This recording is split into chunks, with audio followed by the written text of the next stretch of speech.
कसैले केही भन्छन् कसैले केही भन्छन्। म अब यो ट्याग हो भन्दा पनि म त्यसमा आफू त धेरै सिरियस, म यो चिजलाई धेरै सिरियसली लिँदैन है।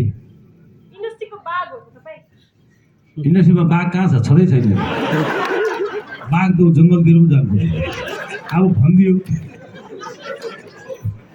अब मलाई बाघ, प्रशान्तजीलाई गैँडा, उता हात्ती, यता चाहिँ मृग, ऊ चाहिँ खरायो भनेर हुन्छ त। अब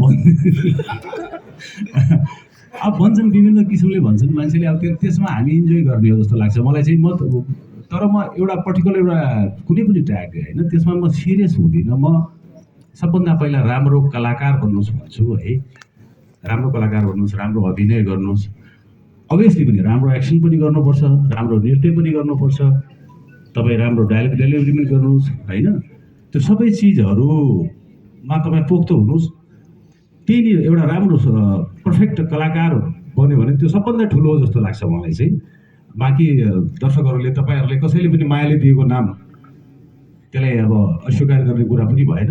तर त्यसलाई म बहुत सिरियसली लिन्छु। हो म बाघ भइसक्यो, अर्को बाघ आउनुहुन्न होइन। 4-5वटा बाघहरू आए पनि मतलब भएन मलाई होइन। त्यसले गर्दाखेरि त्यसरी दिएको नामहरू उपनामहरू पनि राम्रै लाग्छ, खुसी लाग्छ। बाँकी कुरा गर्दाखेरि तपाईँसँग डराएर 2वटा फिल्मले चाहिँ आफ्नो रिलिज डेट सारेको भन्ने बजारमा हल्ला छ।